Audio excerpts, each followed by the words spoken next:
death, maranam. All of these stories would warm my heart and quiet my mind when I heard them. But just as Irish suggested, fresh waves of situations would stir my mind up again and I would be lost in mental turmoil again. ఈ కథలు వింటూ ఉన్నప్పుడు ఆహా నిజమే కదా అనిపిస్తూ ఉంటుంది మనసు. కానీ మళ్ళీ ఏదో సమస్య వస్తుంది, బయటికి వెళ్ళాక మళ్ళీ అల్లకల్లోనం అయిపోతుంది అంతా. ఇదంతా ఎగిరి మనందరిది అదే పరిస్థితిగా సెంటర్లో ఉన్నప్పుడు ఓహో బ్రహ్మాండంగా ఉందనుకుంటాం, బయటికి వెళ్ళాక మళ్ళీ మామూలు.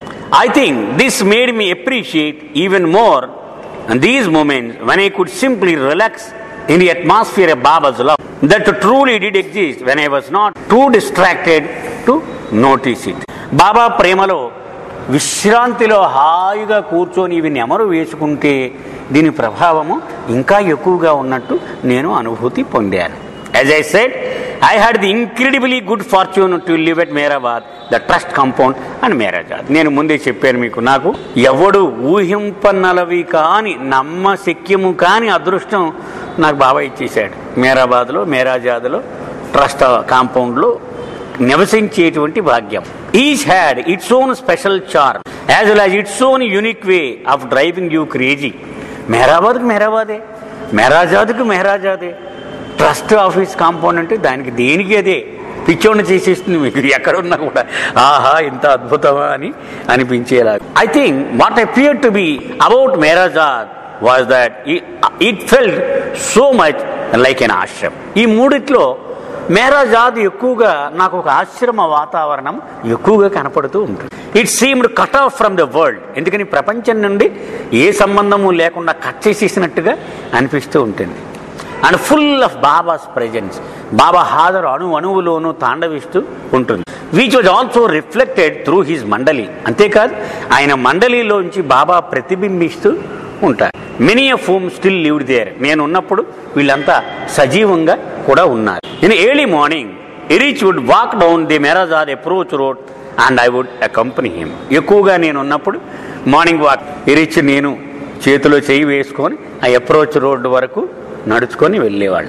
As we walk down the road the children who lived in the huts adjoining the road would come out and turn up to Eruch. మేము అలా నడుస్తూ ఉంటే పక్క పక్కన చిన్న చిన్న గుడిసెలు ఉండేవి. ఆ గుడిసెల్లో ఉన్న పిల్లలు పరిగెత్తుకొచ్చి ఇరిచ్ దగ్గరికి వస్తూ ఉండేవారు. He would then remove a packet of prasad from his trouser pocket and would parcel out the sweets to the kids clustered around him making sure that everyone got some. ఒక పొట్లం ఒకటి జేబులో పెట్టుకునేవాడు ఎప్పుడు ఇరిచి. దానిలో చాక్లెట్లో స్వీట్లో ఉండేవి. అవి అందరి పిల్లలకి ఒక్కొక్కటి చొప్పున పంచేవాడు. ప్రతివాడికి వచ్చిందో లేదా అని జాగ్రత్త కూడా తీసుకునేవాడు. As well as their parents seemed overjoyed at this distribution.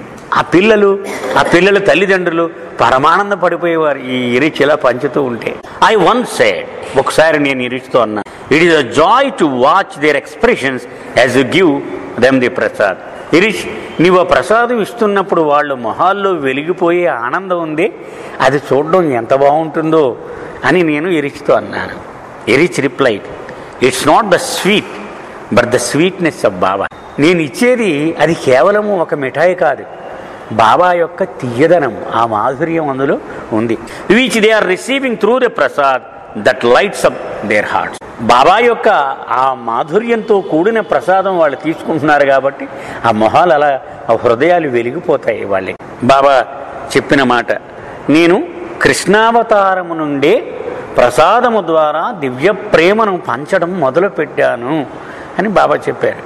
అంటే రాముడు కాలంలో ప్రసాదం లేదు అని అర్థం. అది అంతే కదా, కృష్ణావతారము నుండి నేను ఇది మొదలు పెట్టాను. When we reach the end of the road Eruch would say, my day is over. సరే, ఎంత దూరం నడవాలో ఆ ఎండ్ ఆఫ్ ది రోడ్ అంటే ఆ పింపల్గాము, దాన్ని ఏమంటాము, హ్యాపీ వ్యాలీ రోడ్డు కలిసే చోట అది అప్రోచ్ రోడ్ ఎండ్. అక్కడికి వెళ్ళాక అయిపోయింది ఈవేళ మన పని పూర్తి అనేవాడు. Every day he did this. ప్రతిరోజు ఇదే చేసేవాడు.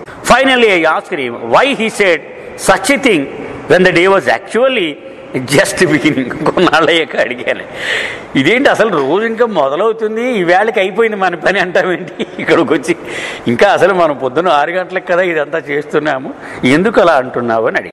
ఇరిచ్ ఆన్సర్ వాజ్, ఆయన సమాధానం, this part of the day was mine, now the rest of day I give to other. రోజులో ఈ భాగము నాది, మిగిలింది నాది కాదు. ఇతరులు ఏం చెప్తే అది నేను చేయాలి, అది వాళ్ళది. Doctor an, another long time resident, we usually come out on Sunday to join Erich on this morning walks. మెహరాబాద్లో మకాం ఉంటుంది డాక్టర్ యాన్. ఆవిడ ఆ శనివారం రాత్రికి చేరిపోతుందన్నమాట అక్కడికి. ఆదివారం పొద్దున్నే మాతోటి మార్నింగ్ వాక్కి కలుస్తుంది ఎరిచ్తో. And one such day during the winter when cold was severe, Eruch gave us a dry ginger to chew. చాలా చలికాలం, ఉరికేషన్ చలి, పొద్దున్నే మార్నింగ్ వాక్ బయలుదేరాం. అప్పుడు ఎండిపోయిన అల్లం అంటే సొంటి అనమాట, ఆ సొంటి మొక్కలు ఇచ్చి నవలండి మీ ఇద్దరు అని ఎరిచ్ చెరుకు మొక్క ఇచ్చి. It gave a nice warm sensation in the mouth. అది నోట్లో పెట్టుకొని నవ్వులుతుంటే వేడిగా చాలా బాగా. We reach the end of the driveway and Eruch turn back quickly towards Meherazad. So చివరికి వెళ్ళిపోయాం రోడ్డు. మళ్ళీ కంగారుగా ఎరిచ్ వెనక్కి బయలుదేరేశాడు మేరాజాద్ వైపు. Halfway there he turn to us and said, సగం దూరం వచ్చారో లేదో అప్పుడు చెప్పాడు, ఐ హ్యావ్ టు యూరినేట్, నేను యూరిన్కి వెళ్ళాలి. I cannot continue the urge anymore, it is two strong. నేను ముసలాన్ని అయిపోయాను కదా, వెళ్ళిన తర్వాత వెళ్ళొచ్చులేని నేను ఇంకా అనుకునే పరిస్థితి లేదు అన్నాడు. Erich always had amazing self control. Erich మొట్టమొదటి నుంచి మనం చూస్తే బండ శరీరం, బాబాయ్ అనేవారు, అంత బండ శరీరం ఇచ్చారు. అతని మీద అతనికి చాలా నియంత్రణ ఉండేది. But in the later years, due to his illness and the heavy medication he was under, he no longer could control his body the way he had been used to. కానీ పాపం వయసు వచ్చేయడం వల్ల, అతనికి ఉన్నటువంటి అనారోగ్య లక్షణాలకు అతను వాడే మందుల ప్రభావం వల్ల చివరిలో అతను నియంత్రణ తప్పింది. So we stood to one side while Erich crossed the road and went a little way into the field to ease himself. మేము రోడ్డు ఒక పక్కన ఉండిపోయాము, అతను పొలాల్లోకి వెళ్ళి అక్కడ మూత్ర విసర్జన చేశాడు. Coming back to us, he said, you have no idea how happy I feel. What a relief, what a relief అని చెప్తున్నాడు. మనకు ఎక్కువ ఈ మూత్రశంక వచ్చి అది విడుదలైన తర్వాత ఎంత ప్రశాంతత మనకు ఉంటుంది. I commented that I have been in similar situations and knew how he felt. నేను కూడా ఇటువంటి పరిస్థితి మనం ప్రతివాడు ఎదురు అయ్యేదే కదా అన్నాను. But Eruch repeated, you have no idea Rustom how happy I am, it is such a relief. నీకు తెలియదు నా పరిస్థితి వేరు అన్నాడు. Eruch then pause and added, అప్పుడు ఎరిచ్ చెప్పాడు, just imagine if the soul feels so happy upon throwing out such a small load of urine, how much joy it will experience when it throws out this huge load of a body at the time of death. చిన్న urine 4 బొట్టులు బయటకు వదిలేస్తేనే అమ్మయ్యా ఎంత ఫ్రెష్గా ఉంది, హాయిగా అనుకుంటుంది. ఎంత శరీరాన్ని మరణ సమయంలో వదిలేస్తే ఎంత ఆనందపడిపోతుందో ఆత్మ ఒక్కసారి ఊహించుకో. అది అతను చెప్పదలుచుకున్న విషయం. Can you imagine the Joy it will experience them. ఒకసారి ఊహించు, దానికి ఎంత ఉపశమనం కలిగేస్తుందో.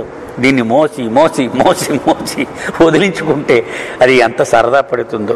Erich then went on to relate an incident from his life with Baba, a story he often related in the Mandali hall. అప్పుడు తన జీవితంలో నుంచి ఒక సంఘటన చెప్తాను నేను అని మండలి హాల్లో చాలాసార్లు ఈ విషయం చెప్పాడు.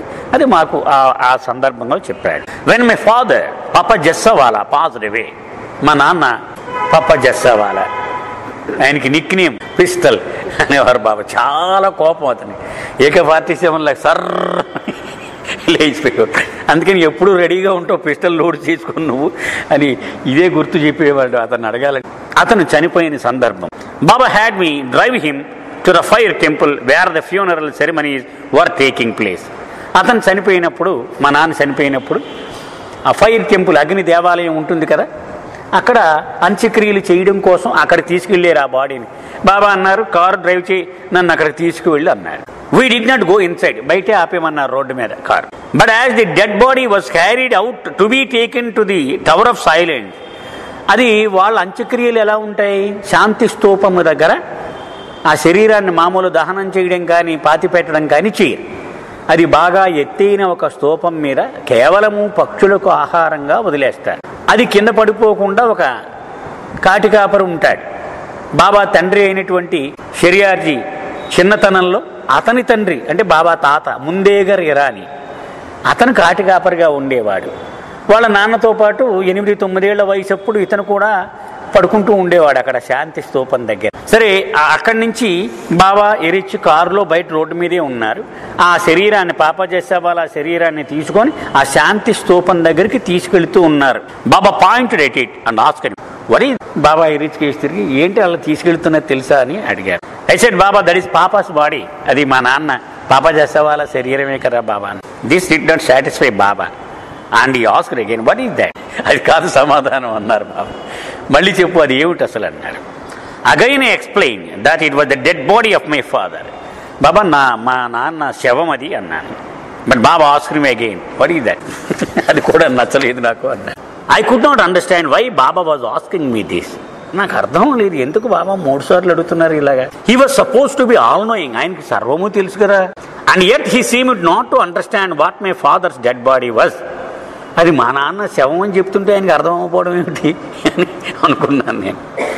So I began to explain. అప్పుడు నేను ఇంకా మామూలు లెవెల్లోకి దిగిపోయి ఇక ఎక్స్ప్లెయిన్ చేయడం మొదలెట్టా. Baba you know when a person dies then the body dies. Baba ఒక వ్యక్తి చనిపోయినప్పుడు ఆ శరీరం కూడా కదలిక లేకుండా మరణం పొందుతుంది కదా. That is the dead body that is left. Baba అది మా నాన్న ప్రాణం పోయి ఆ మిగిలిపోయిన శరీరము అది అన్నాను. I felt ridiculous explaining this to Baba as if Baba were a child. ఎందుకని మరి నిజాయితీగా బాబా 3వసారి అడిగినప్పుడు నేను చెప్పి తీరాలి కాబట్టి చెప్పాడు. కానీ బాబాను పసివాడిని చేసి నేను ఆ పసివాడికి చెప్పినట్టుగా ఈ సమాధానం చెప్పాను. Baba suddenly seemed to change the subject and asked me.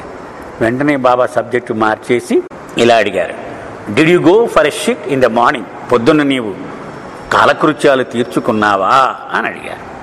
I said, yes, Baba, I did. అవును బాబా. బాబా then do you feel sad when you shit. నువ్వు ఏడ్చేవా అని. మలమూత్ర విసర్జన అయిపోయిన తర్వాత చాలా కూర్చుని దుఃఖించావా అని అడిగారు. నో ఐ రిప్లై, లేదు బాబా అన్నాడు. In fact I feel very happy when I pass it. నాకు చాలా ఆనందంగా, అమ్మయ్య ఈ వేళకి అయిపోయిందిరా బాబు అని చాలా ఉపశమనం పొందుతాను నేను అన్నాడు. It's chuckle when he told us this. మాకు చెప్తూ ఉన్నప్పుడు చాలా నవ్వుతూ అంత ఆనందంగా మా ఇద్దరికి నడుస్తూ వాకింగ్లో చెప్పారు. Whereas because at the time he was suffering from constipation and so could appreciate just how much pleasure he did indeed receive each morning that he successfully had emotion. బహుశా ఆ రోజుల్లో అతనికి మలబద్ధకం కూడా ఉండుంటుంది, అంచేత అయిపోయిన ప్రాబ్లం సాల్వ్డ్ అని ఆ ఉపశమనం పొందేనని చెప్పాడు. Baba then pointed to the dead body and said. అప్పుడు ఆ ఏలు పెట్టి ఆ పాప జెస్సావాలా శరీరంకి చూపిస్తూ ఇలా అన్నాడు, death is the process by which the soul excretes the human body. మరణము అనేది ఒక మల విసర్జనతో సమానము. ఆత్మ ఈ శరీరాన్ని విసర్జిస్తుంది. దేహం ఎలాగైతే మలమును విసర్జిస్తుందో ఆత్మ ఈ దేహమును విసర్జించేస్తుంది. What you see lying there is the soul's excreta. కాబట్టి ఈ ఆత్మ విసర్జించిన మలము ఆ శరీరం. Eruch then said to us, all our life we give so much attention to the human body which is the soul's excreta, whereas we neglect the soul. మన జీవితం అంతా ఈ ఆత్మ, అసలు విషయం ఆత్మ, దానిని కంప్లీట్గా విస్మరించి దాని విసర్జన అయినటువంటి దేహమును కాపాడేసుకుంటూ ఉంటాం. మనం జీవితం అంతా అదే చేస్తూ ఉంటాం. కానీ అసలు విషయం ఏది? ఆత్మకు సంబంధించిన విసర్జించిన వస్తువు ఇది. దీనినే పట్టించుకుంటాం, ఆత్మని మాత్రం విస్మరిస్తూ ఉంటాం.